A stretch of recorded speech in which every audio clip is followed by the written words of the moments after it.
Recording in progress.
The time for convening has arrived, so we'll go ahead and call this meeting of the Sandy Springs City Council to order for Tuesday, March 7th, 2023.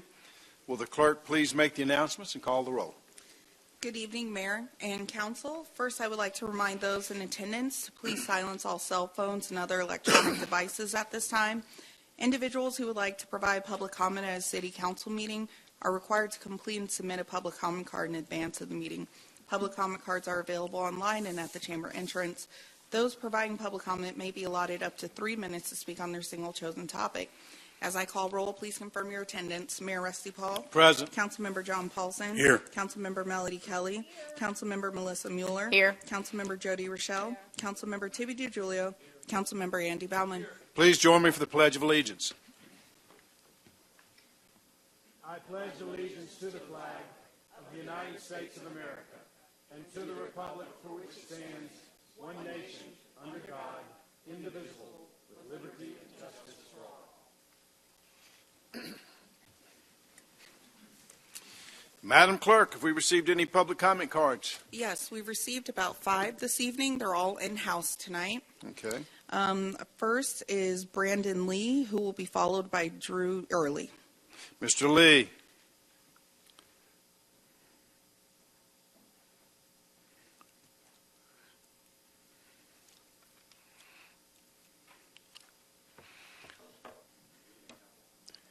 Good evening. Is it on? Yeah, Okay. you're on. Got to lean into it. There we go. Thank you. All right. So 1 year ago this week, I decided to move to Georgia with some friends in the area. Everything kind of led to Sandy Springs as the place where I wanted to live. It's a beautiful community, great corridor, access to everything here, amenities, everything was great.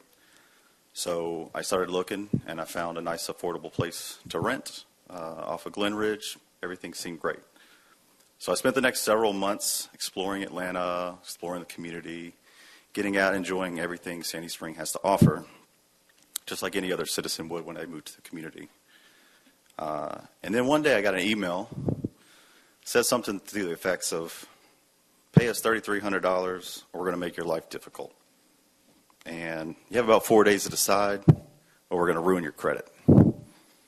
So your first thought was, man, this might be one of those cyber scams, or somebody's coming after you, with these tactics to make a quick, hasty decision.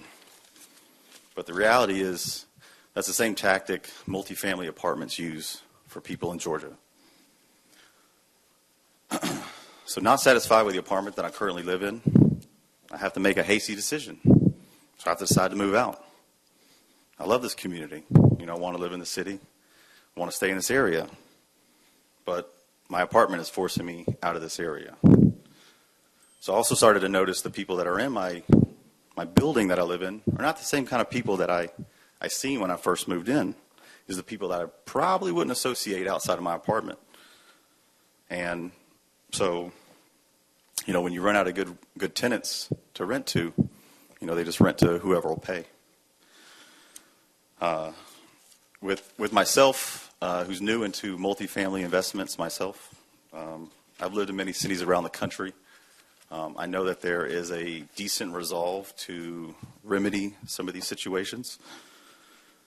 So I want to ask, does this council want to keep good people in their community? I hope the answer would be yes. So does this city council want to be the standard, pioneer change in Georgia to help those who are renting? There's a lot of new tech companies and things that are moving into this area in Georgia. There's a lot of influx here. And a lot of these companies, I've worked in those areas in my career. They do vet places to live whenever they build, Google, Microsoft, all these big elements coming in. They do vet cities to live in that are best for their employees.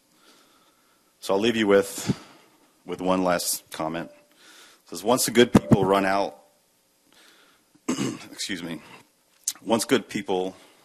run out of good people to rent to and run out of space to build these nice, pretty apartment buildings, who do you think will be left to rent the old ones that are already standing? Thank you, Council. Thank you, Mr. Lee. Mr. Early. Who is followed by Furman Wood. All right.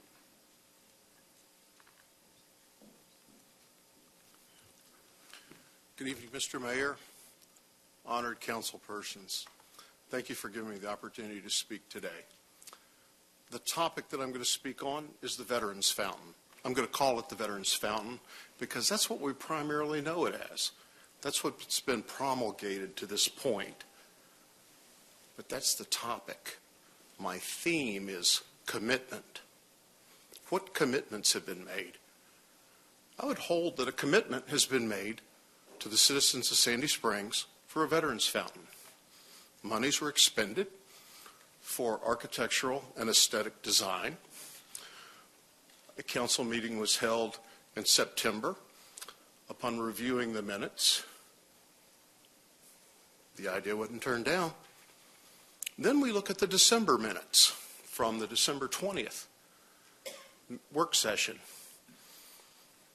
Commitment was reinforced, and in fact reinforced by the mayor himself. So this is about you, the elected representatives, having made commitments to your constituency. You may not have wanted to, you may not have decided to, you may not have thought that's what you were doing, but it's what you did. When we started this experiment, the city of Sandy Springs, I was pleased to be a part of it. I'm still pleased to be a part of it. And I like our city for the many things we do.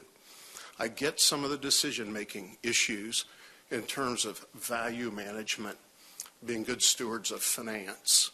You may recall back in September, you acted in stewardship when you decided the idea of the pedestrian bridge was a dumb idea. You acted out of stewardship, and that's great. But the aesthetic piece was there about the matching fountains on either side, countervailing on Roswell Road. And aesthetics do play a role occasionally. But my last and final point is, I also stand in front of you as a veteran in service to the United States Army for 24 years. You have veterans out there. We're delighted to be in Sandy Springs. We like to feel welcomed.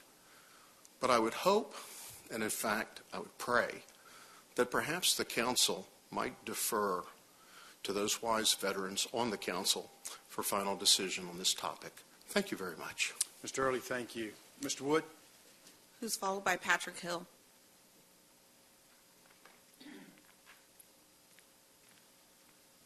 Mr. Mayor, council members, thank you. Thank you for your service.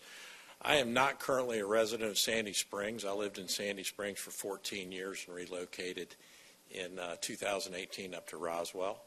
I spend a lot of time in Sandy Springs. My company leases, manages, and owns about 1 million square feet of office and medical space in Sandy Springs, so we're very vested in Sandy Springs. I am also a veteran, United States Marine Corps, Desert Storm, and the plan that was sold was the fountains. The plan that was agreed upon was the fountains. Why we're changing it now, the fountains offer peace to the veterans who this park is being built for. I would encourage you to stick with the original plan, the plan that was agreed upon, and go with the fountains. Thank you for your time. Thanks, Mr. Wood. Mr. Hill.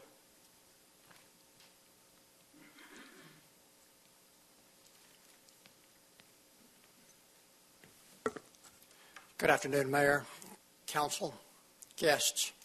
I'm Patrick Hill. I'm a 10-year resident of Sandy Springs, live on Jet Ferry Road. I'm a veteran of the United States Marine Corps and combat in Vietnam. And I think that fountain is a magnificent statement of memory to those veterans who, particularly those who gave their all. When I was in Vietnam, I had the honor of helping to carry the broken body of a fine young 20-year-old corporal onto a helicopter after he was hit by a mine, and while riding in the seat of the truck that I normally rode in, and he died the next day on the hospital ship. And I visit go by and pay honor to his name when I go to the Vietnam Memorial Wall in Washington. I believe the citizens of Sandy Springs would be very, very honored, should feel very honored to pay respects to people like that who gave their all for this nation in service of the nation. Thank you all. Thank you, Mr. Hill. All right, thank you. Appreciate it. All right, we'll move forward. Is there a motion to approve the meeting agenda? Mr. Mayor, Mr. DiGiulio. I move to approve the agenda for Tuesday, March 7th, 2023. Coincidentally, the birthday of one of our council members here, Melissa, with one change, and that's that I'd like to move the item number 2023-071 up to the first item in new business. Okay. All right, we have a motion by Mr. DiGiulio. Is there a second? Second.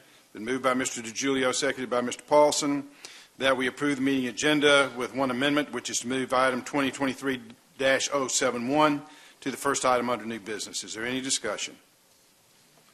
Hearing none, we'll call the question. The question is on approval of the meeting agenda. All in favor of the motion say aye. Aye. Opposed, no. The item is approved. Is there a motion to approve the consent agenda? Mayor Paul. Yes, Ms. Rochelle. I move that we approve the consent agenda for Tuesday, March 7th. Have a motion by Ms. Rochelle. Is there a second? Second. Been moved by Ms. Rochelle, seconded by Ms. Mueller, that we approve the consent agenda. Is there any discussion? Hearing none, we'll call the question. The question's on approval of the consent agenda. All in favor of the motion say aye. Aye. Opposed, no. The consent agenda is approved. Moving to new business. We will ask the clerk to call item 2023-071. All right, agenda item 2023-071. This is consideration to approve final design for construction of the Veterans Park project, to approve a guaranteed maximum price of up to $5,739,764, and to authorize the city manager to execute an amendment to the contract by change order. This is presented by Dave Wells, Director of Facilities, Capital Construction, and Building Operations. Mr. Wells. Good evening, the Mayor and Council. During the December 20th, 2022's regular session, the City Council adopted a resolution approving a contract with Reeves Young LLC to perform the construction manager at risk services for the final construction of the Veterans Park project. Tonight we have Mike Itzy, the project executive for Reeves Young, here to present the GMP pricing package. Also we have here with us is John Fish, the lead architect for barge design, and he's here to help us answer any questions that you might have about the design.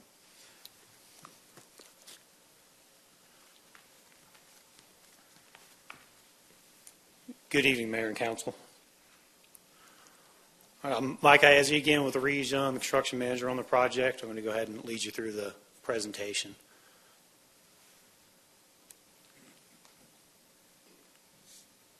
All right, first I want to go through a little bit of history on the project, last couple months, what we've been doing. In December, we received the 60% construction documents. We built a schedule off those documents, reviewed them as a team. We coordinated with the T-SPLOST project. We priced the project up in January with conceptual pricing, reviewed that as a team, agreed upon the pricing, and now we're at 95% documents. We priced those up as well, and that's what the GMP is based off of.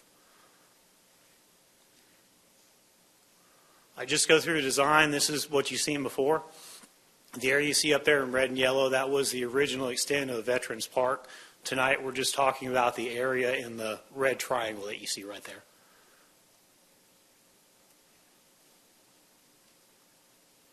All right, here's an overview of the design, just an aerial view.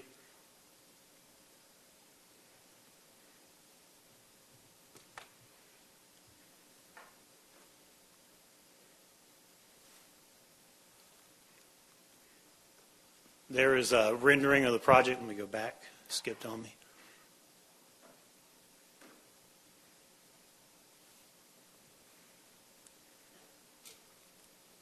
There is a rendering of the project. You see the fountain in the background.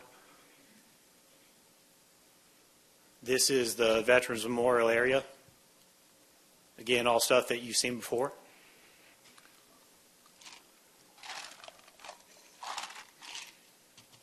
All right, now let's go over the schedule. So we have built a full project schedule. What you see up here is the milestones on the project. We are anticipating a groundbreaking the week of March 20th. You can see some of the dates in here. We've broken it out. We know that our critical date is October 1st for substantial completion, and then final completion November 1st. This is all to meet 11/11, the Veterans Day.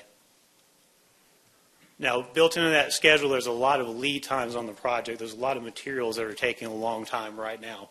So the next slide I'm going to show you will show you some of these items that have these long lead times. That's why it's so critical that we get this project approved in a quick manner so we can get these products on order.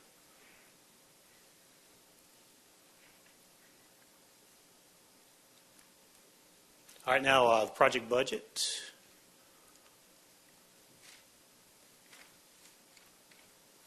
So again, we built a full GMP on the project. What you see up here is a breakdown of the different divisions so you can see what went into the actual project.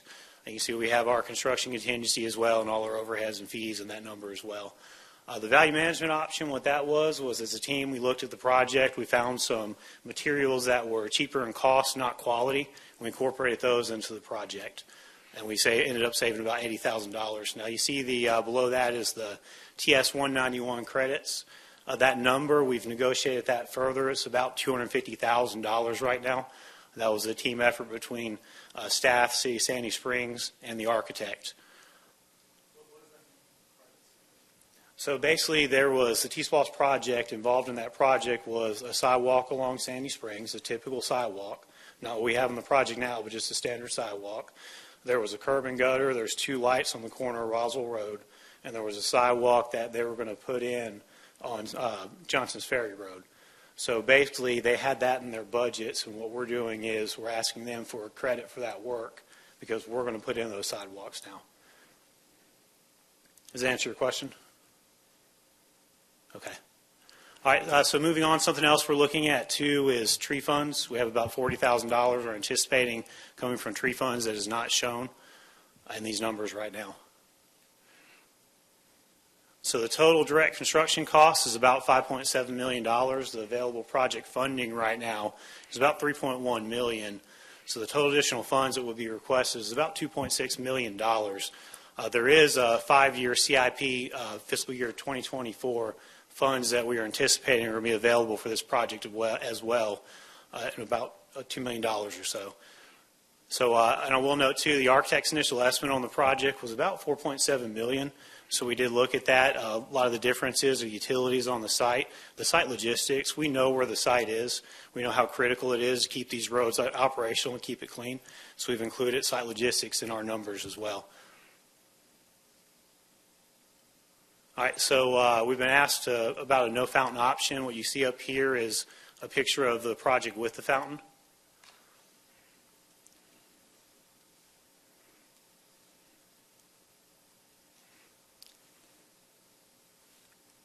And what you see right here is this is a picture of the project with planters in lieu of the fountain. You can see the sidewalk coming right through the planters. And what I'd like to do, too, there's a video that we'd like to play as well. If we can key that up, that'd be great. So basically, the fountain has some sounding properties, and what I want to show is that right here you see cars traveling by, you'll see a bus come by, too, and a truck. You don't hear any of that traffic with the fountain in place.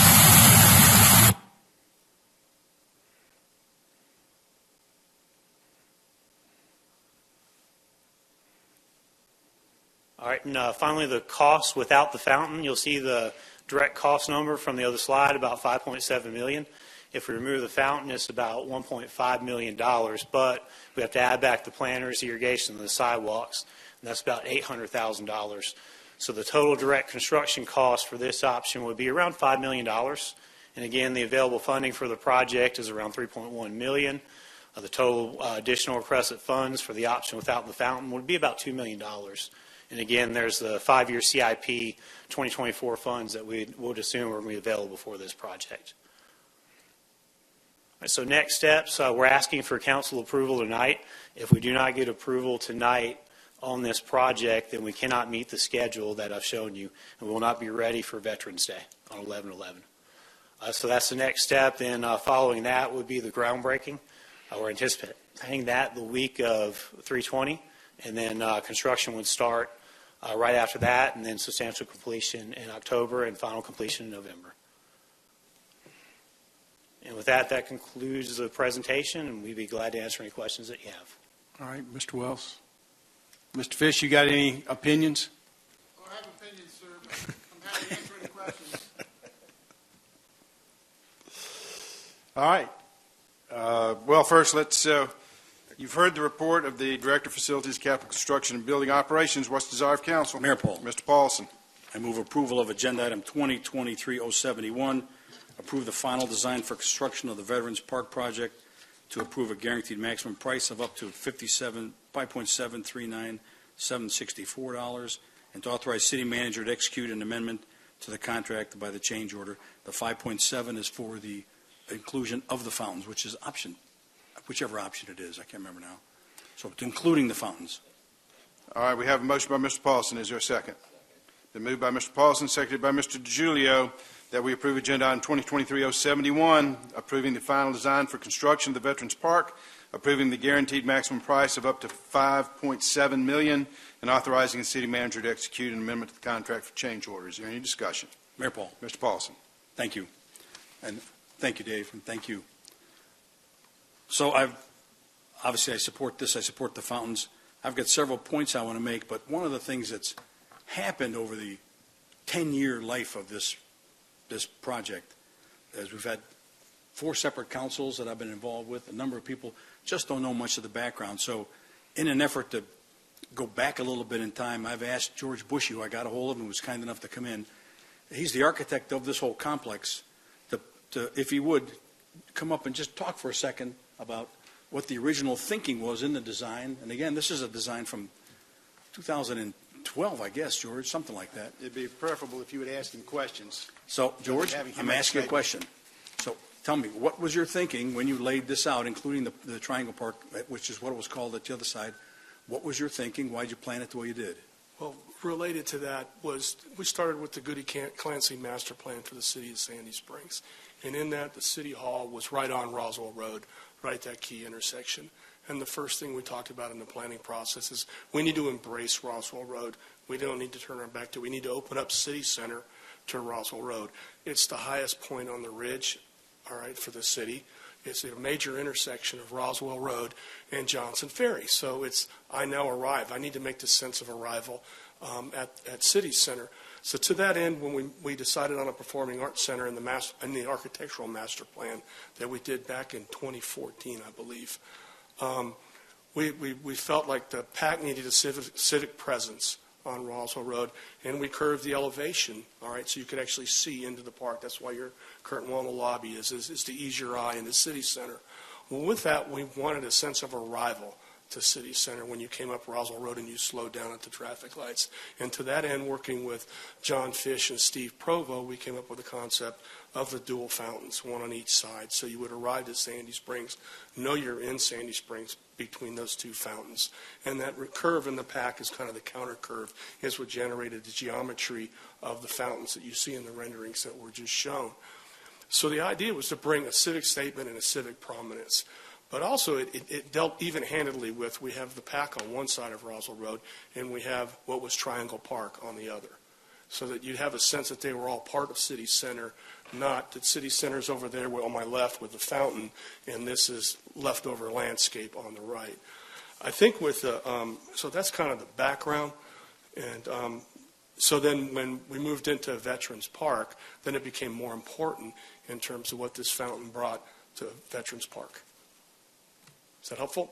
That's fantastic. Thank you. Oh, hang on. The other thing that I recall, and I don't know how much of this you remember, I remember at the time during the public meetings, the citizens that were sitting around these tables talking, everybody embraced the idea of water features on the City Springs, in the City Springs complex. Water features. I can remember every table talked about the fact that there was water. I don't know how much you recall about that, but do you remember this focus on having water features here in Sandy Springs? What was the idea of a kinetic attraction? It's moving. The kids are going to like it. People like to sit next to that. The other thing is it softened Roswell Road. I said reach out to it, make it part of your city. But then when I'm sitting there, I've got the fountain. You just heard the tape with the bass. But the idea was that you could mask the sound. You're going to have a similar situation when you create Veterans Park. You're going to want to bring that sound level down at the street. But I also think it just brings an interesting character to what that park could be. That's fantastic. George, that's all I have. Thank you. Anybody got any questions for George?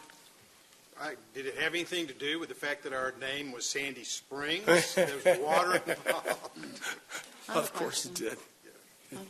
Yeah, Ms. Rochelle. You mentioned that it's called Veterans Park. Has it always been called Veterans Park? Because I know that we're doing a Veterans Memorial, but has it always been called Veterans Park, or is this something that we just started calling it? We did a master plan for the project and went through an extensive pricing and drawing exercise before we moved into schematic design. So it was a Triangle Park in the initial master plan for that. Then as we moved into design, there were a lot of citizens that were interested in, there were contributions being made. I want to do a Veterans Memorial. I want to give you a clock. I want to do some certain things. And the city started thinking about, and other groups were asking about Veterans Park. And we thought about, well, perfect. In fact, the Triangle Park would be great to transform into Veterans Park. So that kind of happened, I would say, in the SD phase of the project. There was actually an interim step. We went from Triangle to Gateway. That's right. To Veterans. So it was initially Triangle simply because it was a triangle shape. But as we went through the master planning process, it became the Gateway Park. And then more recently, we've incorporated the idea of the Veterans Park.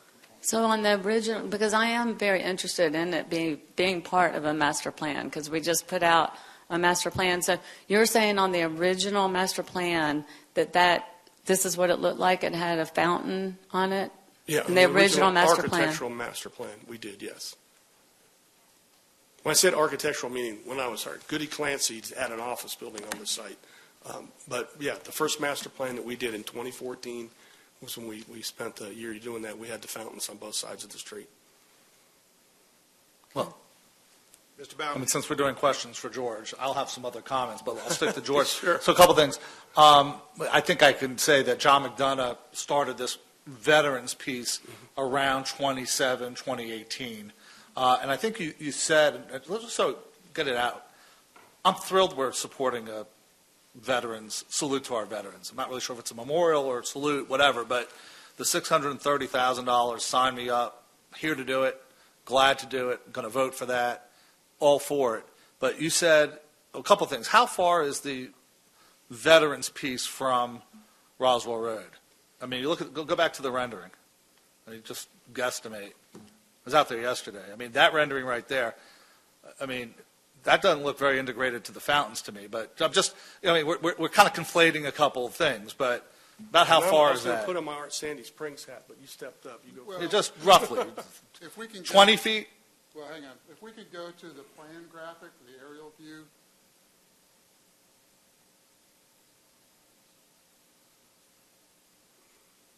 There you go. So the renderings predate this plan, right? So part of the evolution of this plan included kind of the expansion of that core area. So the core area has gotten bigger, and therefore, as a result, it's gotten closer to the fountain. Okay, good. I think you mentioned, George, this is just a great place for the veterans, and I know, and I will defer ultimately to where our veterans want to do it. I agree with the citizen who, a lot of deference to that. What other, I'm sure there were some other locations considered. What other locations in the city were considered for this, for Veterans Park? I couldn't speak to the other locations for Veterans Park. Oh, there was no analysis, there was no analysis of other spaces? We looked at what do we want to do with some memorials in Market Square, or if there were other places in and around City Center. All right. But when we said, when it came up, could this be a place for Veterans Park, we thought. Was there originally Great. parking? Is there any parking in this plan on the, because I saw, if you skip a page on one of the renderings, it kind of alludes to parking. Let's just clarify. Is there any parking, Dave, that's going to be side-by-side parking? Yes, Councilman, there actually will be parking on the south portion of. On the street? No, not on the street. It'll be it's where the old fire station. Oh, is that a permanent parking lot? That will be a dedicated parking lot for the. Oh, we've made that council decision, that's a permanent parking lot? We have not, Councilman. That is Okay. the current plan. Would you, George, comment on the accessibility of this location versus, say, potentially some sites on the city center property? I mean, how do you feel about the accessibility of this for, well, I actually have a question, the urgency of this. I know we want to get this done by Veterans Day. Are we doing the Veterans Day program out here? The topography will not allow us to set up chairs, so we would be doing the actual Veterans Day program inside the Byers Theater, most likely. okay. But we would have a formal opening as part of the Yeah. Veterans Day ceremony. Oh, we do, okay. So talk to me about access to this. Like, how are people going to, I know we've got some temporary parking across the street for a handful of spaces, but what's the parking, what's the access? How are people getting to this park? Well, is this the latest scheme? Okay, this is the one that we coordinated with Art Sandy Springs. That's why when you asked the question about where the sculpture was going, I thought it was moving closer to the fountain, and it has. I don't ask about the sculpture. I'm not asking about the sculpture. I'm asking about. No, I'm just, the previous question you asked me about the sculpture and how close it is, that's up now. That's the latest scheme. You'd park underneath the underground parking deck, come up the elevator next to the PAC, and walk across the street to the park. Okay. If you did now, I've just heard that the adjacent lot with the fire department would help you out as well. You could also, if you're walking down by the library, you could walk up to the park. Yeah, right. from there. It's a 5-minute walk. Okay. Okay.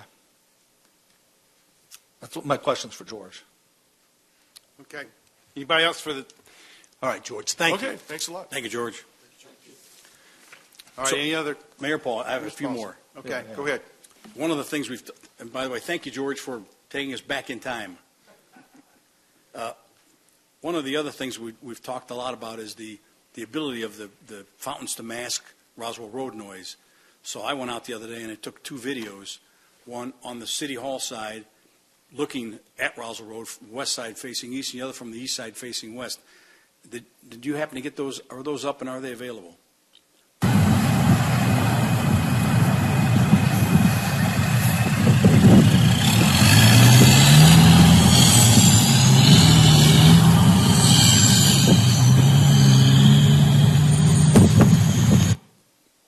And by the way, I did not plant that truck there. That looked like your roofing shingles going away. Go back to that visual and show. That truck just happened to be there. What? You can barely see the fountain from across the street. That's across the street. The point was, if there's a fountain between where I was standing and Roswell Road, that would mask the very traffic noise that we're talking about. That was the point of that video. Okay?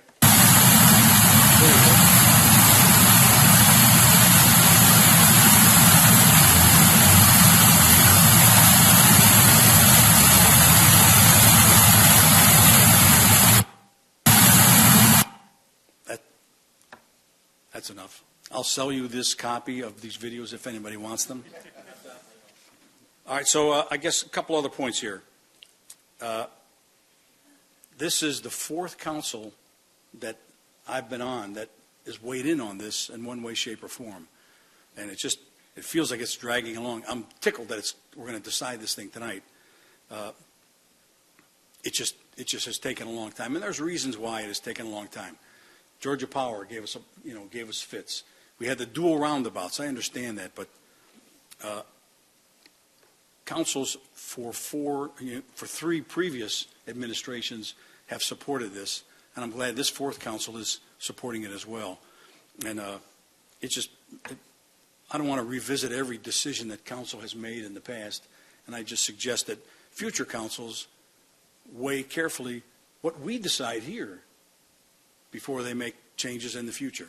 And obviously one way to do it is to build it during your term, but the way the world works, that doesn't happen. But as you all know, a lot goes into making these decisions, and I want to make sure that we treat that with its due respect. Anyway, two more. I hear people, and this is a little personal here, I hear people talk about how they support the veterans all the time. We had several veterans talk earlier tonight who were part of the Vietnam War, as was Tibby and I, and supporting the veterans was not something in the lexicon when he and I got out. So it's good to hear people support the veterans, and I think that's fantastic. To me, this is also an indication of support for the veterans. You have the two veterans on this council that support both this park and the fountain concept. And I'd like to see that true support for the veterans is what we hold up tonight, and we decide. And then finally, I'd like to propose that we actually formally name this thing Veterans Park. We've talked about it. It's been referred to anecdotally as Veterans Park. It's morphed into that over the last couple of years. But I think it should be formally named the Sandy Springs Veterans Park, and we can deal with that and however you deal with naming parks. But I'd like to see that happen as well, and I'd like this council to name that, make that the name of it. So those are my points. I support this. Let's go forward with it, and let's have it open for Veterans Day. That's all I have, Mayor. Mayor Paul. Ms. Wright, Michelle, and then Mr. DiGiulio. So I wholeheartedly support the veterans, and I have plenty of family members that were served in various, Army, Navy, and I wholeheartedly support us doing a monument or a part of a park. I don't think that me not supporting spending millions of dollars on either flowers or a fountain takes away from my support for the veterans. So I would want to vote 100% for spending the $600,000 and so for the memorial, but I cannot support spending millions of dollars on either a fountain, really, or flowers. I think that we could do the flowers at a lot less than the amount that was proposed. But we have parks. We have Hammond Park. We have Morgan Falls Park that are in desperate need of new baseball fields or new soccer fields so that the kids in Sandy Springs can play sports here and not other places. So I support the veterans. I support a memorial, whether it's across the street or somewhere else, but I just cannot support spending millions of dollars on a fountain or flowers, and I would like to go back to the drawing board and see what else we can put out there that wouldn't cost quite as much money for the taxpayers. So that doesn't mean that we can't do the Veterans Memorial Park or the monuments over there. Was that a substitute motion? Okay. Not yet. Okay. Personal privilege. It sounded, I'm asking because it sounded like that was a motion. I can wait. May I ask you to yield, John? Okay. All right. Respectfully, Mayor, just can we get through some comments? There may be a substitute motion. All right.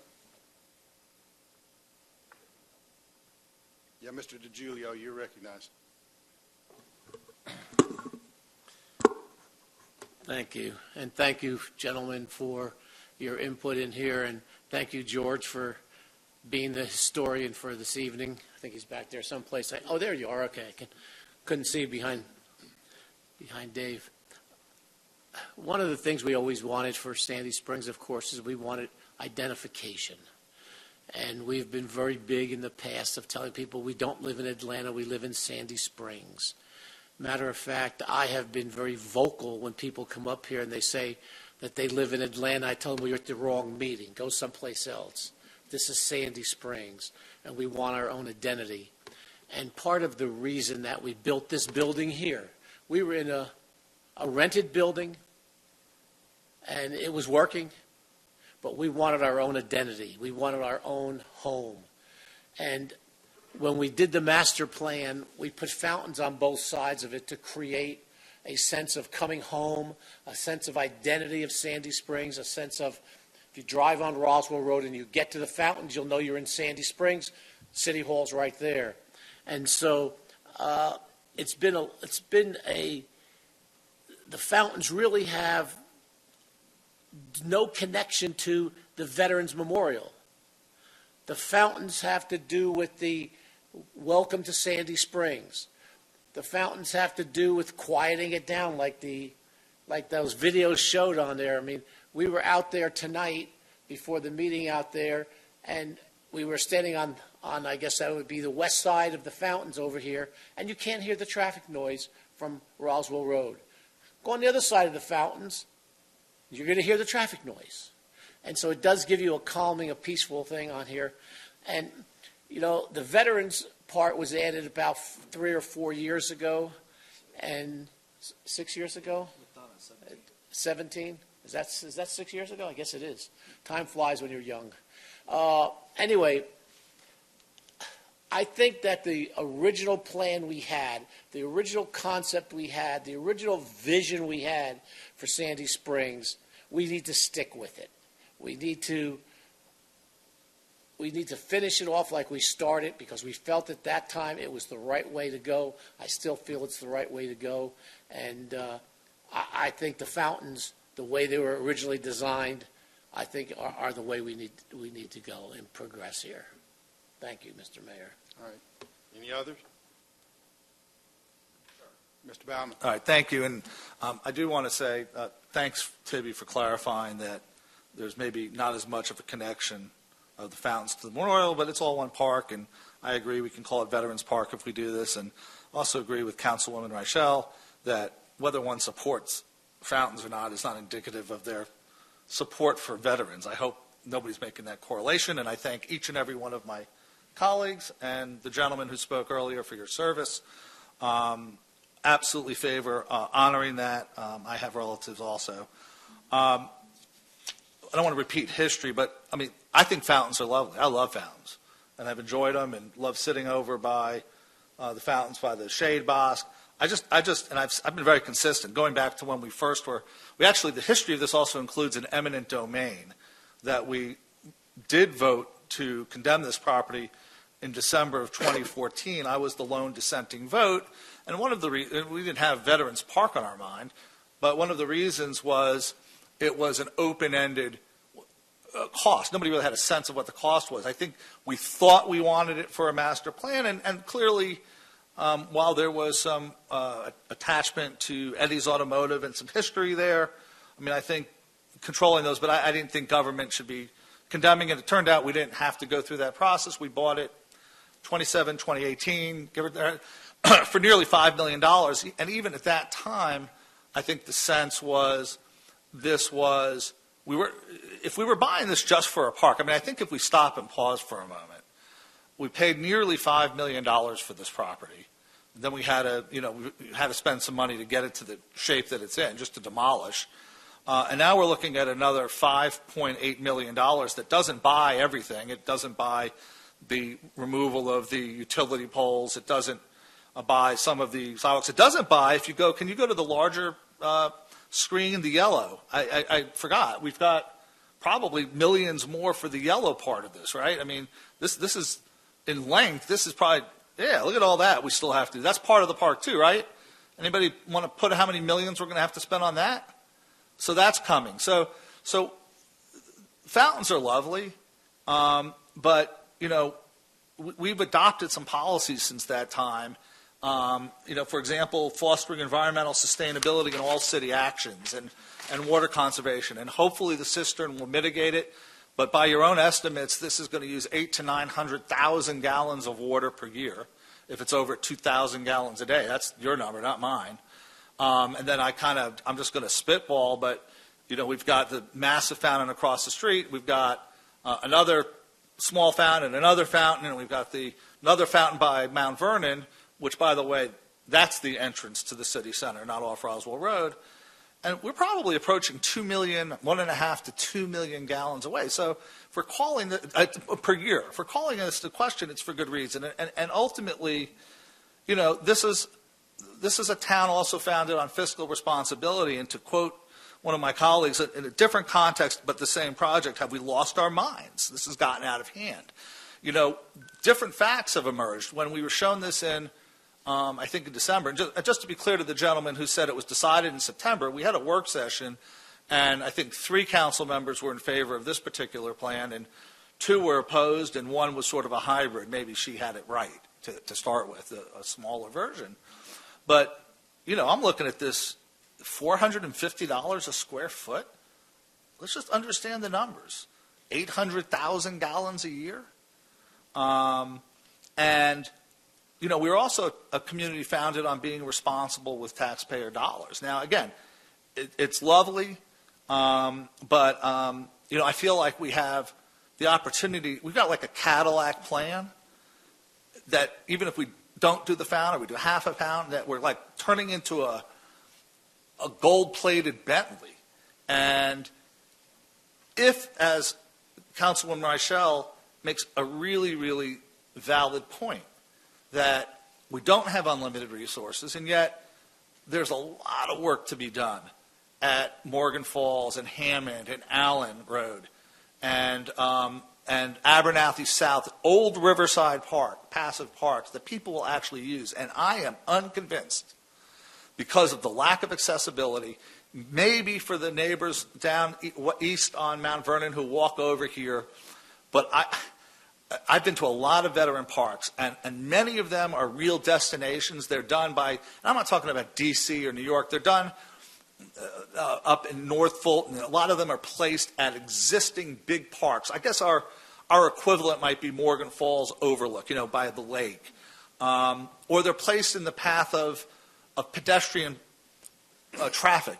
Boone, North Carolina, you happen upon it, and it gives you a great opportunity to pause, or in Boulder, or many other cities I've been to. We have locations, and I'm a little dismayed, and while I give great deference and will ultimately defer, that other spots weren't considered, because I feel like we are doing a disservice. But if that's what the veterans say, then I guess that's what we'll do. But I am deeply troubled, Dave, that we did not consider locations. I fear we're not doing the service out there, and I fear that we are and John, Councilman Paulson is absolutely correct. We do have a tendency to, go really slow on some things, but we do have a somewhat artificial deadline. And, this is something that's changed. Just a few months ago, we were told on one of the slides, the plantings alternative, the alternative to the 1.3 million that's now 1.4 million fountain, was like 280,000 of plantings. Well, that tripled in the last couple of months. And I think there's good reason, because you've thought about all the things that had to go into it. But as a decision maker, when I looked at 280,000 versus 1.4 million, I'm like, that's a big difference. And maybe split the difference to get the fountain. But I just remain very, very concerned about the access. I'm going to go ahead and make a motion, a substitute motion, see what happens. And Mayor, it's probably the first time in 9 years, so if you give me a little help with the protocol, I'm going to move to divide the question. The first motion would be, in a divided motion, would be that it is the sense of this council that we absolutely support the veterans of our community, that they deserve every recognition and our gratitude, that they deserve a and that the city and the community, not just the veterans, because a lot of us are family members of veterans. All right, Mr. Baumann. I'm going to, hold on, because right now I'm making a motion. Your motion is not germane. The motion is to divide the question. All right, that's germane. How do you want to divide it? That the motion is that we support our veterans and that this council backs $630,000 for a veterans monument, salute, memorial, whatever. That is the first motion. Okay. The second motion would be the rest of the. All right, the first part of your motion would require a resolution, which we don't have. Well, it would be. So you're going to have to. It's just going to have to be focused on the financial part of it. Yes, it is. Okay, Yes. so you want to split out 600. That the council votes that under any circumstances we absolutely support $630,000 for a monument to our veterans. All right, we have a motion. Do I hear a second? Been moved by Mr. Baumann, seconded by Ms. Rochelle, that we amend the motion to set aside $630,000 for a veterans memorial in the park across Roswell Road. Well, as to support $630,000 for wherever it may be. That's the motion.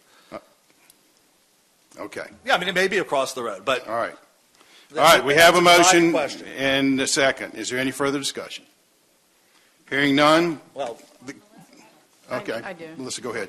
So I guess that, since you're making the motion, Mr. Baumann, question, when you're saying you want it maybe somewhere else, I mean, so does it matter?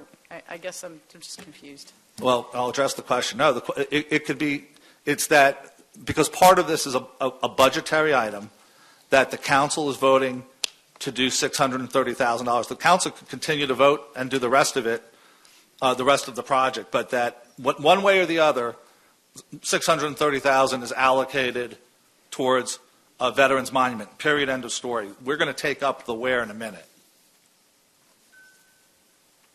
Any other discussion? Mr. DiGiulio. Would you clarify what we're voting on here, and if we vote on the one motion, what it does to the other motion? If we approve this motion, it supersedes Mr. Paulson and your motion. Well, it divides the question to their motion. Yeah, but that, well, we'll get to that. You can Well, only wait a take, minute, you can only take one. If this motion is, Everybody hush while I tell everybody what position we're in. The position is, if you vote for this, then it removes the rest of the $5 million from the motion. No, sir, that's not my intent. All right, then what's your intent? My intent is that you divide the question, that the remaining $5.1 million will be the second part of the question. It's divided the question. All right, if you vote for that, The first then- thing is you vote for the 630, and then you vote on All right. the rest of the motion. I'm looking to carve out the 630 from, but not to replace Mr. Paulson's motion. I'm not offering a substitute. I'm offering to divide the question. No, you're not. You're offering substitute motion. Now I'm offering to divide the question. No, because when you take that out, you've changed the nature of the motion. So Mr. it's- Lee? It's a additional motion. To divide the question would be to take the action of building the Veterans Park, and then the division that I understand you to say is that you're changing the monetary portion of it. If you're not changing the monetary portion. As I understand a divided question. Well, let Mr. Lee Go ahead. finish. Okay, yeah, thank you, Wes. I just asked for patience. All right, but Excuse I'm me just just a second. making sure that everybody has a chance to speak. Mr. Lee, To finish. divide the question would be to divide the concept portion of it and the monetary portion of it. What you just said, I took it to mean you're stating the monetary portion of it is dedicating that number to a memorial for veterans somewhere. Well, it's in the budget. The $630,000, I am suggesting two votes. The first vote being on $630,000, the second vote being on the remainder of the $5.7 million that's been already moved. Basically taking the existing motion and dividing it into two votes. I thought that you can, as a parliamentary matter, you can do a divided question. You can, but you got to clarify what part of the original motion you're dividing. I'm dividing the budget piece of the motion into two pieces. The first piece is 630, the second is the rest. 630 is if you go to the page, 630 is in the budget. Okay, so what about the declaration to build the Veterans Park? Well, That's your second, I would say the second part of the question would be to build it at the proposed location as Right. part of, yes. The only thing I'm carving out is the piece of the amount of money. That's it. Not yay or nay on where. I don't think you can divide it that way. The motion before you is to build a Veterans Park with a guaranteed minimum pricing that has been presented. Guaranteed maximum price that's been presented. Which requires a budget. Exactly, and that's what Right. they're voting for. Are you changing that budget to I'm dividing the budget into two pieces. 630,000. It can still, if you vote yes on both, then the same effect. You would have two motions that would be approved up to the maximum amount. Is the memorial budget in the guaranteed maximum pricing? Yes. So you're taking $681,000 out of the $5.7 million? I'm simply asking for a separate vote on the 630, followed by a vote on the remaining amount. Can we vote on the building of the park, the memorial, but not, and a separate vote would be on the building of the flowers or the fountain? You can vote on anything you want to, but the problem is the clarity of with all due respect, the clarity of the substitute motion. And I'm not seeing any. If You would wanted- have to divide it in three, because if you're going to vote the second budget item, and then you've got to vote yea or nay on the park. So you've got three questions. Mayor, I disagree with you. I disagree With all due too. respect, the question before you, the motion before you is, are you going to build this park across the street under this contract? That's what the staff has come to you tonight for, is to agree to this guaranteed maximum pricing. So if you divide that question, what are you saying? You want to build a park, but you don't want this contract?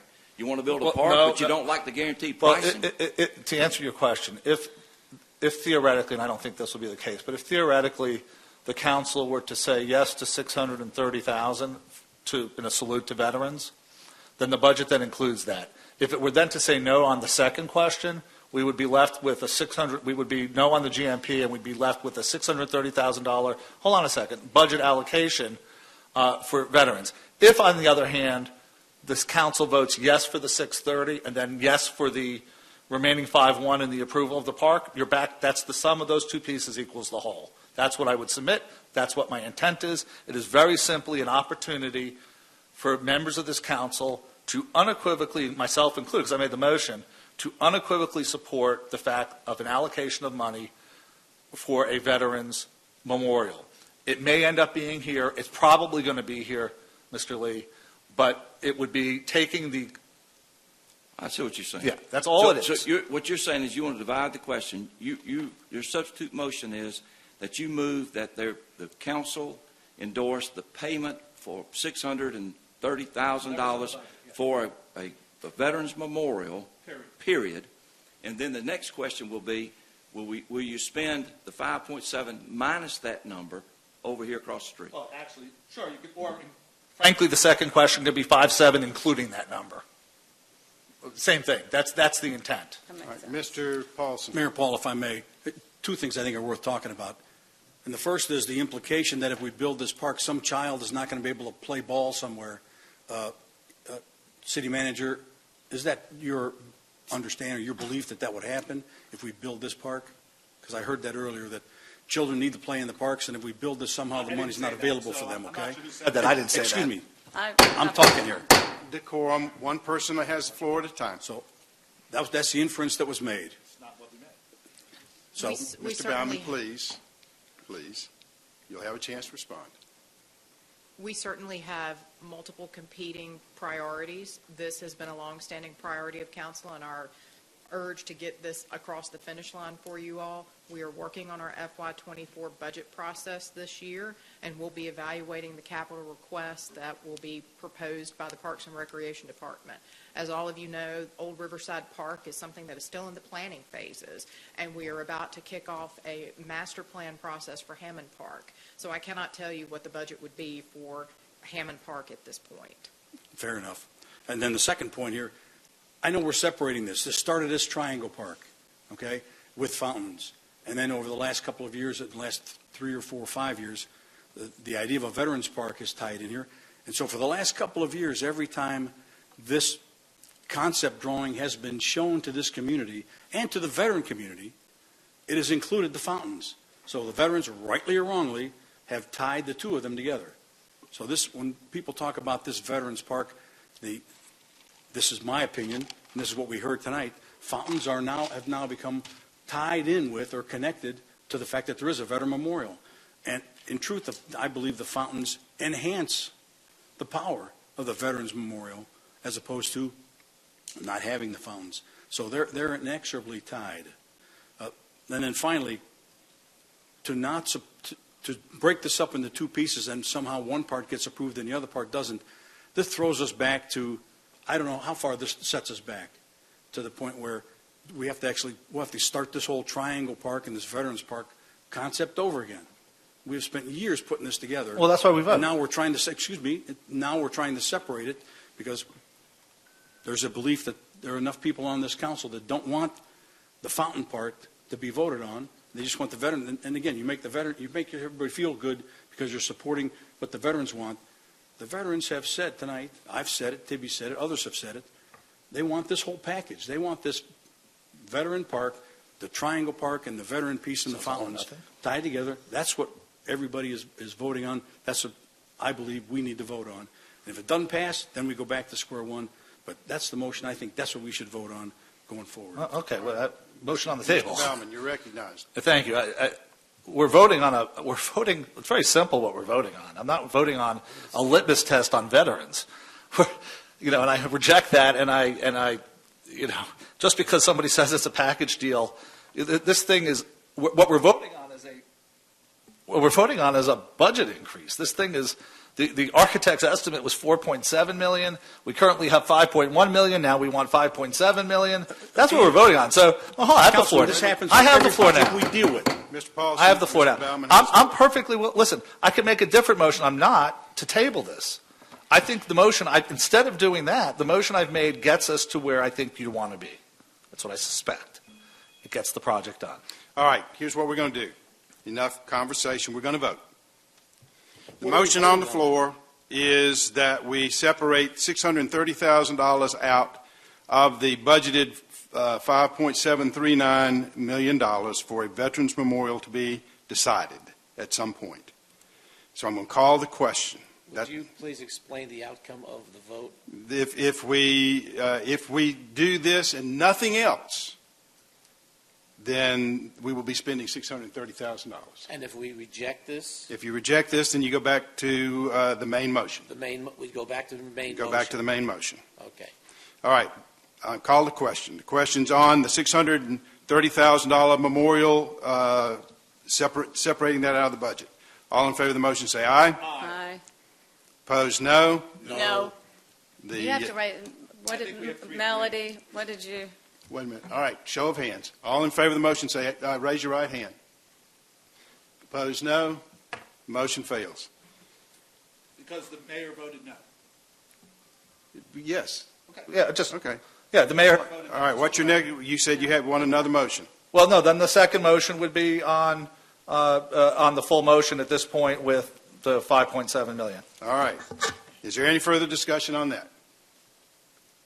So we're voting right now on the fountain? We're voting on agenda item 2023-071 and Mr. Paulson's main motion. Wait, I'm sorry, because I'm trying to understand. I see the price, but we were talking about, so this is on the fountains, having the fountains. No, this is on the This is the total package that you see here tonight. With the fountains, not the flowers. That's just the correct. fountains. You can make a substitute motion. All right, we're going to call the question. The question's on agenda item 2023-071, approving the final design for construction of the Veterans Park project to approve guaranteed maximum price of up to $5,739,764 and authorizing the city manager to execute an amendment to the contract by change order. All in favor of the motion, say aye. Aye. Opposed, no. No. The item is approved. Moving to the next item, the clerk. Thank you, ladies and gentlemen, for your patience. And Thank you.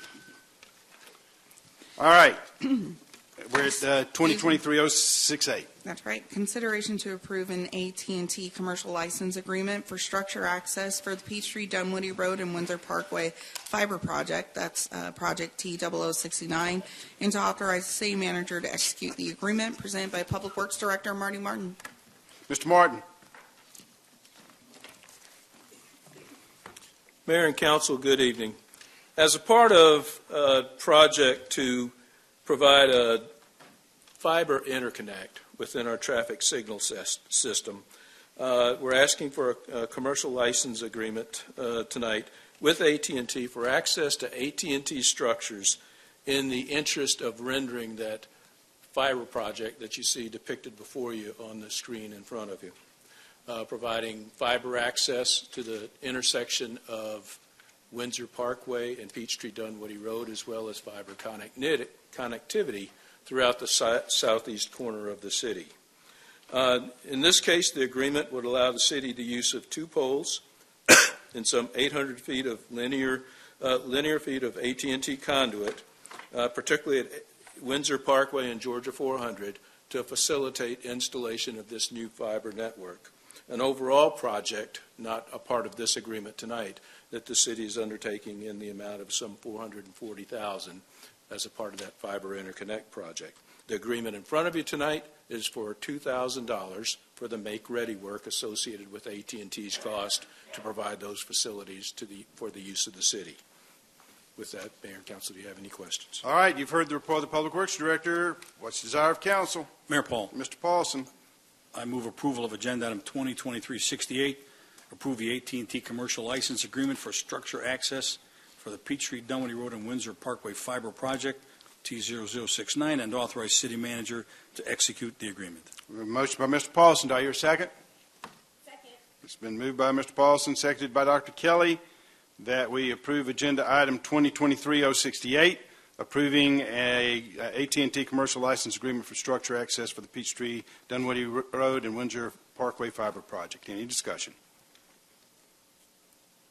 Hearing none, we'll call the question. The question's on Agenda Item 2023-068, approving the AT&T commercial license agreement. All in favor of the motion say aye. Aye.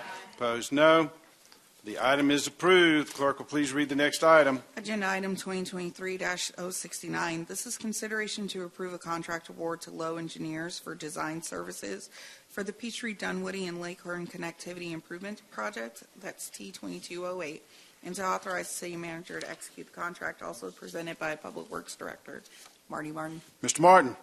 Mayor and Council, in this case, this design consultant contract award recommendation in front of you tonight furthers project T2208, Peachtree Dunwoody and Lake Hearn connectivity improvements, in the interest of hiring a consultant to begin the design work on this project. As you may recollect, we created both agreements with MARTA and CID last year in the interest of providing the funds available to develop this project. An overall $4.8 million budget in this case, some 3.85 of those coming through a Federal Transit Authority grant consummated through that MARTA agreement, and the remaining local match of some $960,000 provided by CID to further this project. This item before you tonight hires the design consultant to move that work along. In this case, tasks were identified and a request for proposals, request for qualified contractors issued on October 5th of last year. Survey and concept design services, preliminary design services, final design services, and post-design support services supporting that project. The city received 5 responses in response to that request for quotes, to include Lowe Engineers, Moffitt & Nickel, Columbia Engineering, Croy Engineering, and Prime Engineering. A committee of staff members, excuse me, trying to move a little too fast here, myself included, plus Mr. Wesley Waters, Mr. David Sesteta, Coseo, B.B. Lee, and David Lowe, evaluated those proposals based on the following criteria: quality of project manager and key team, prime consultant experience, resources, technical approach. Within those scorings provided, Lowe Engineers scored highest at 95 out of 100 available points. Columbia Engineer at 92, Moffitt and Nickel 86.67, 73.17 for Prime Engineering, and Croy Engineering at 71.33 points. The evaluation committee then invited the 3 highest-ranking consultants for interviews that were held on December 14th, 2022. Based on the results of those interviews, staff recommended that we move forward with negotiations. Reminder again, major federal investment in this project, so through FTA. We move forward with negotiations with the highest scored consultant as a result of all those efforts, in this case, Lowe Engineers. Lowe provided a price of $911,960.59. Council staff reviewed that against an in-house staff estimate and concurs with Lowe's prices based on the scope of services offered and priced by Lowe Engineers. So with that, staff tonight recommends award of a design contract for this project in the amount of $911,960.59. You've heard the report of the Public Works Director. What's the desire of council? Mr. Paulson. I move approval of agenda item 2023-69, approve a contract award to Lowe Engineers for design services for the Peachtree, Dunwoody, and Lake Hearn Connectivity Improvement Project, and authorize the city manager to execute same. We have a motion by Mr. Paulson. Do I hear a second? Second.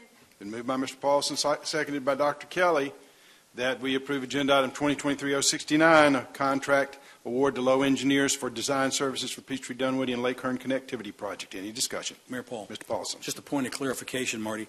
I thought everything was designed and funded to the northern side of 285, above that rectangle. Is that correct? Clarification, Lake you see Hearn part of this if you too. see the boxed out area on that graphic, yeah. That's the portion that's designed and to be constructed with the 285-400 project. Right. So the linear work you see on Lake Hearn, the intersection work at Lake Hearn and Peachtree Dunwoody Road, and then that linear or that line on Peachtree Dunwoody Road north of the box up to Hammond Drive are to be developed with this project. Okay. So everything up below and above the box, but the box is already done. The box is done. Oh, thank you. Any other discussion? Hearing none, we'll call the question. The question is on agenda item 2023-069, approving a contract award to Lowe Engineers for design services for Peachtree, Dunwoody, and Lake Hearn connectivity improvements. All in favor of the motion say aye. Aye. Opposed, no.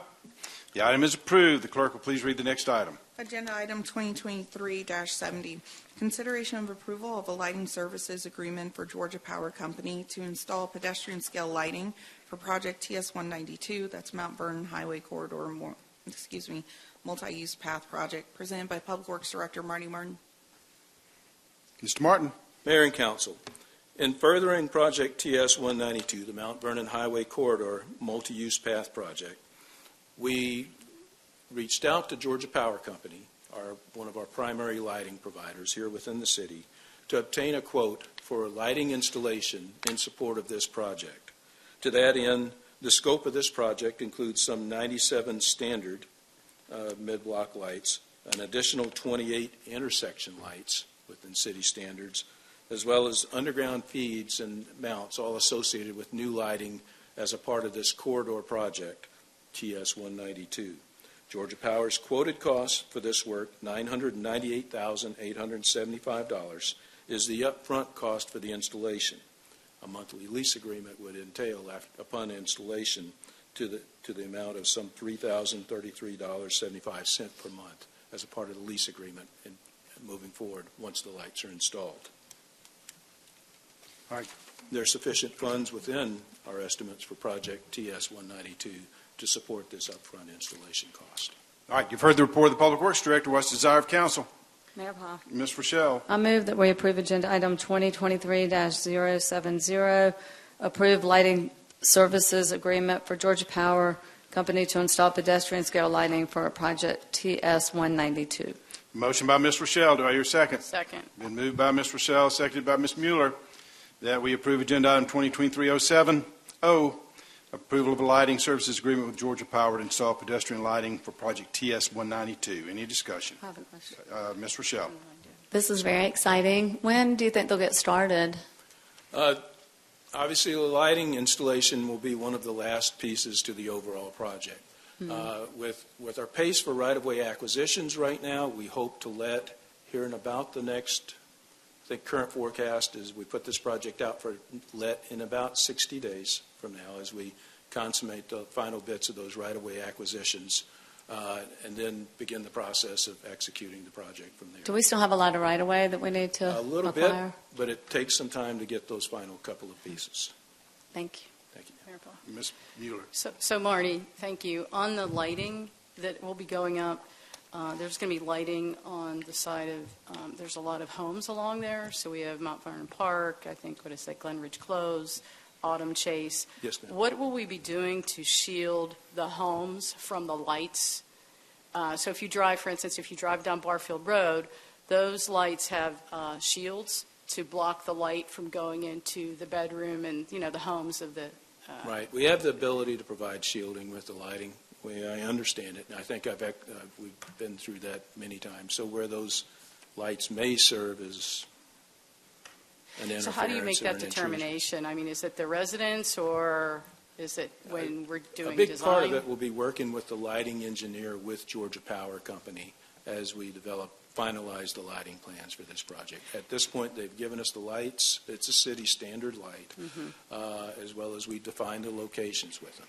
And we know proximity to many of these homes. And is there ability after the lights were up, if a resident were to say that the lights were, imposing on them, could we put the shield up afterwards? Ma'am, I believe so. I can research that and get back to you on it. But in my recollection, we've never left a resident with light intrusions. If they've had a complaint about light intrusions, we've been able to work with Georgia Power Company to resolve those light intrusions. Yeah, because some of the lights, I don't know where they'll be placed, maybe closer to the homes versus closer to the road. So just concerned about that. Thank you. Any other discussion? Hearing none, we'll call the question. The question's on agenda item 2023-070, approval of a lighting services agreement with Georgia Power to install at pedestrian scale lighting for project TS92. All in favor of the motion, say aye. Aye. Opposed, no. The item is approved. The clerk will please read the next item. Agenda item 2023-072. This is consideration to approve the fiscal year 2023 Nonprofit Arts and Recreation Grants Awards presented by Director of Recreation and Parks, Michael Perry. Mr. Perry.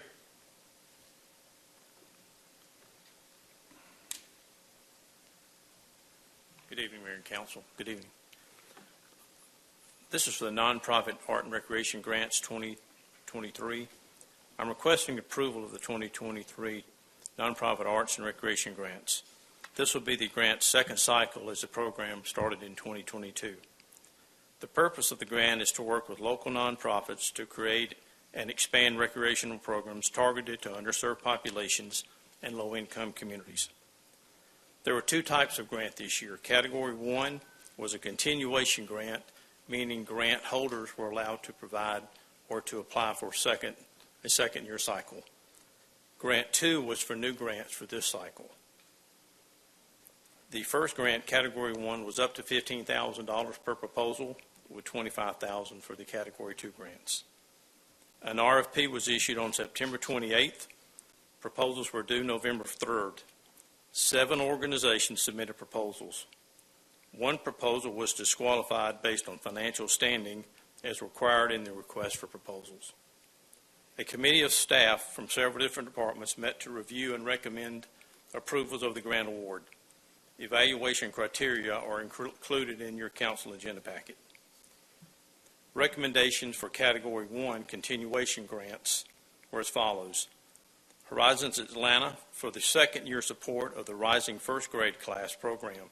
Horizons Atlanta operates at the Holy Innocents Episcopal School. These children were, last year they were the first cycle. That was rising kindergartners, so this would be continuing them to rising first graders.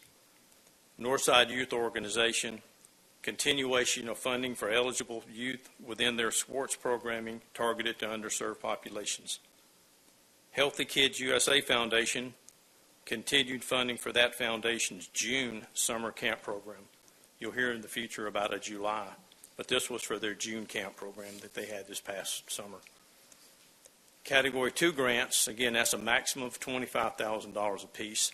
Horizons Atlanta, funding Funding this year will sponsor the incoming class of rising kindergarten students. Yes, sir. Yes. This class is predominantly made up of underserved children from Title I schools in Sandy Springs. Again, Horizons Atlanta, $25,000.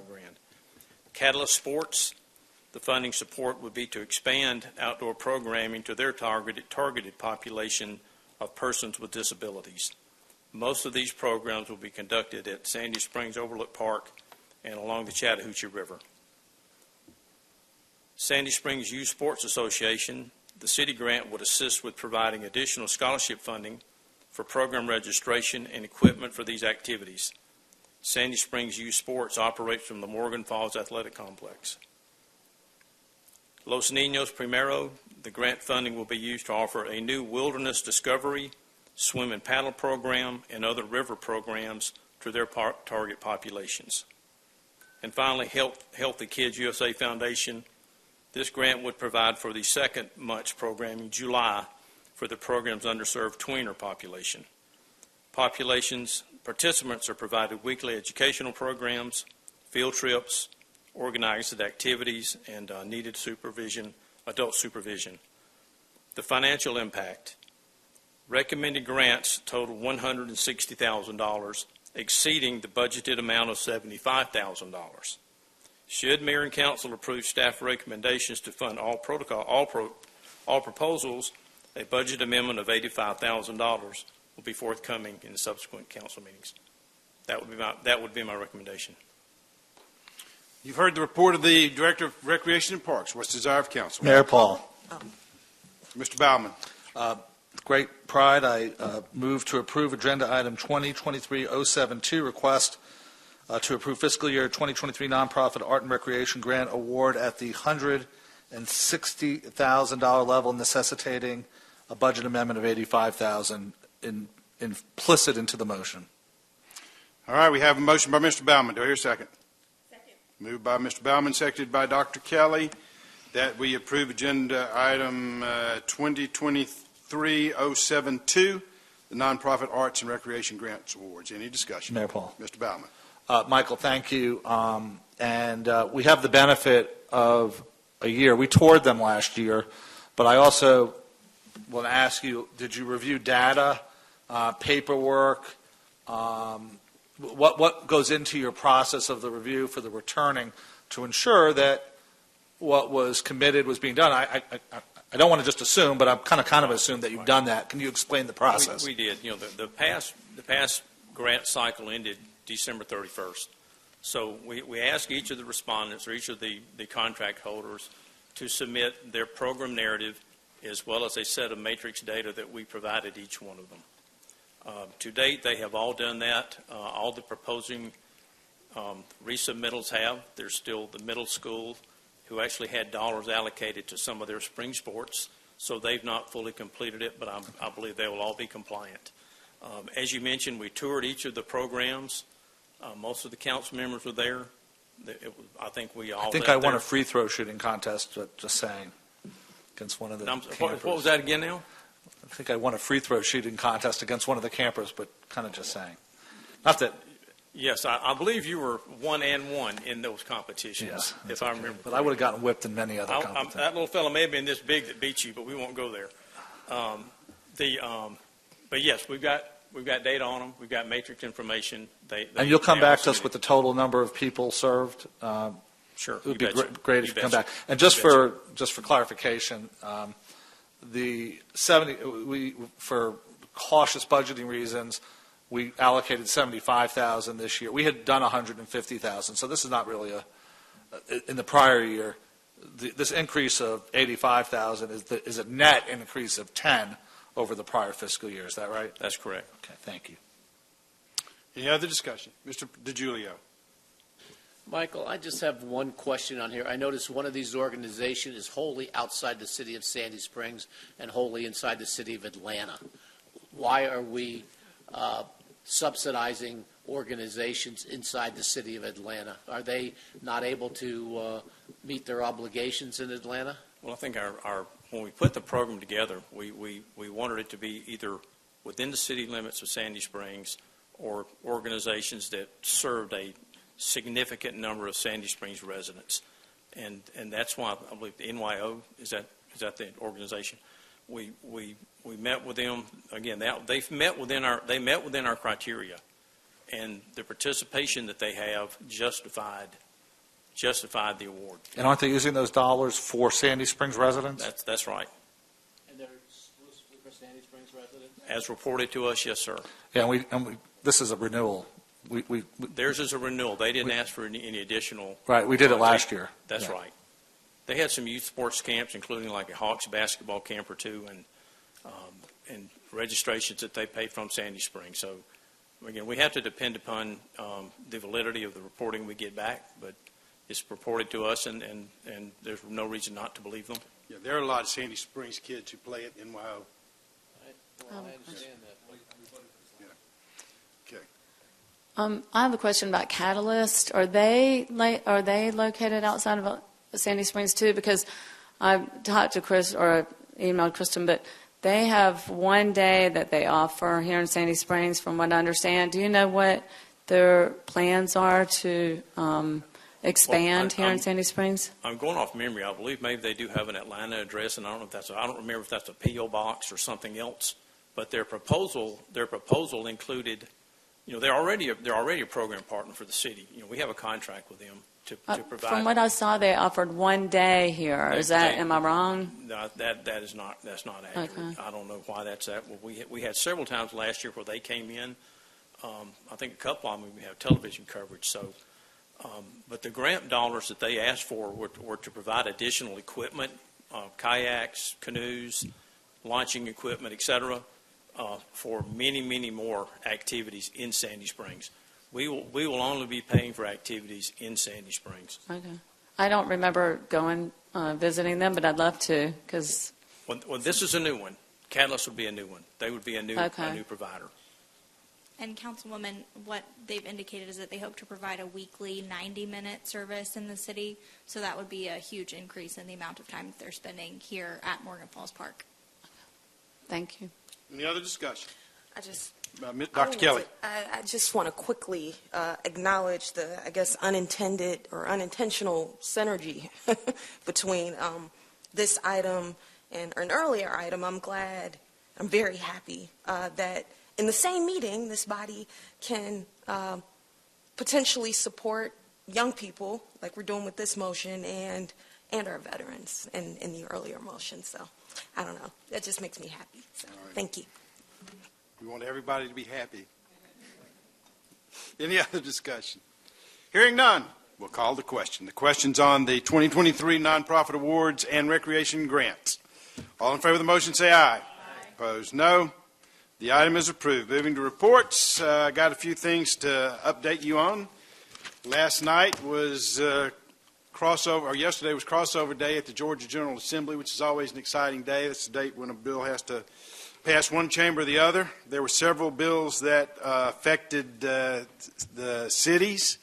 I'll give you a quick overview of that. First was Senate Bill 16, which allowed the city to set up its own ambulance service. Didn't pass.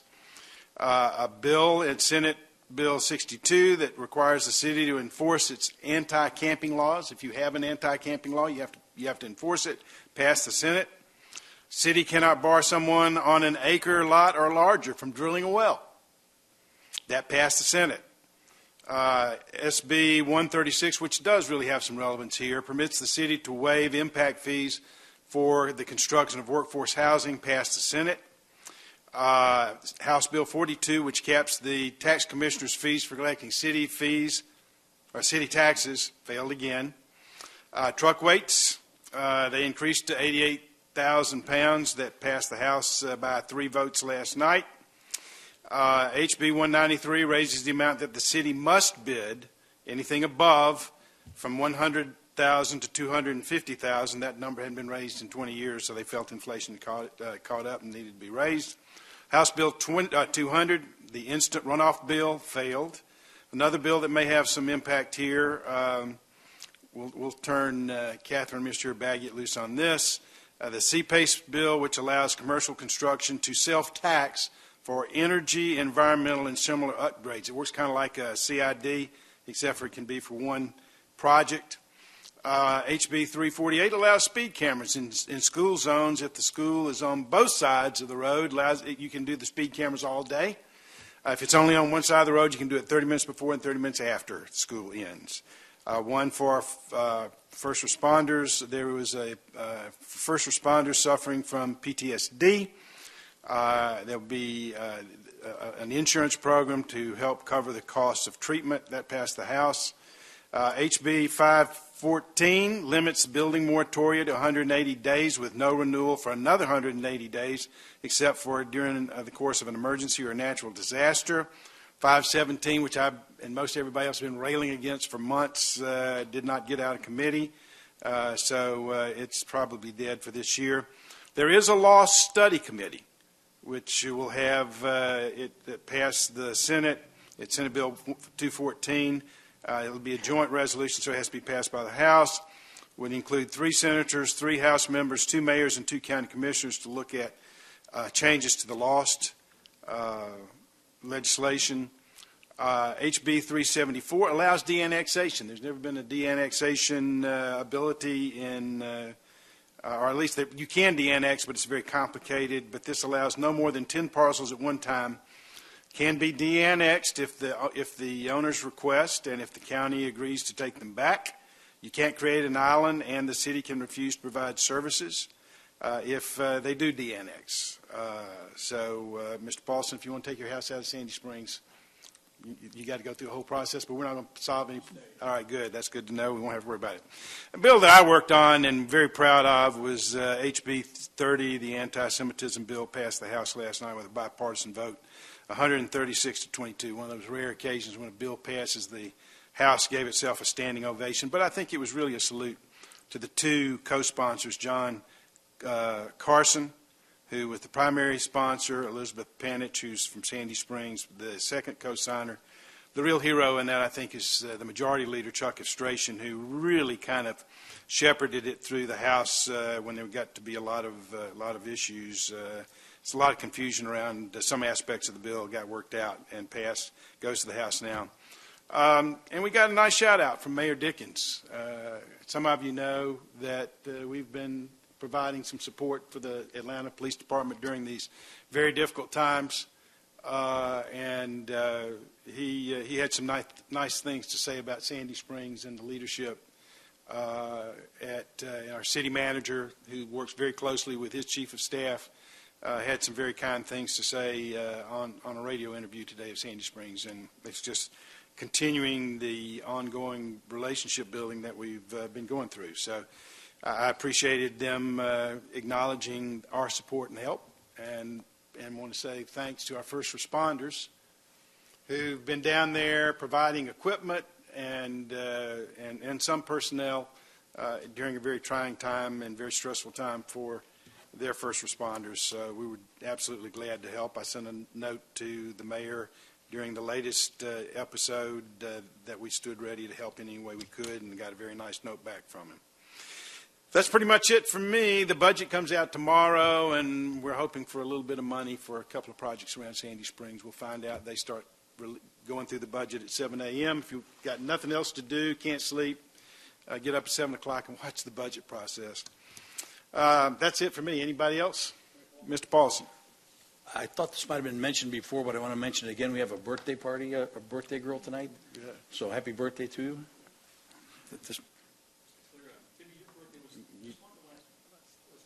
Yeah, you got 2 birthdays up here, so congratulations and happy birthday to both of you. All right, anybody else? All right, any staff reports? Nothing this evening, Mayor. All right, we do have an executive session for the purpose of litigation. Mr. Paulson? Mayor Paul, I move that we suspend regular order and move into executive session for the purposes of litigation and real estate, or just litigation? Just litigation, as I understand it. Both? And both, litigation and real estate. All right. Is there a second? Been moved by Mr. Paulson, seconded by Mr. DiGiulio, that we go into executive session. All in favor of the motion, say aye. Opposed, no. We're in executive session. There will be no further business conducted this evening. We'll just come back, reconvene, and then move to adjourn.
and return to regular order. Mr. Paulson, seconded by Mr. DiGiulio. All right, any discussion? Hearing none, call the question. The question's on the end of the regular, or the executive session, return to regular order. All in favor of the motion, say aye. Aye. Opposed, no. We are in regular session. Mr. Mayor, I move adjournment. Mr. DiGiulio moves adjournment. Is it seconded by Mr. Paulson? All in favor of the motion, say aye. Aye. Opposed, no. We are adjourned at 8:13. Melissa, to do something cool? Huh? I mean, like for your birthday. You have time to Oh, for her birthday. She's Yeah, going I out to know. celebrate. I think I know. I think you mentioned it. Yeah, we talked. You mentioned it. Great weekend at the Billboard. Yes. I have my oldest son and my middle daughter's birthday is the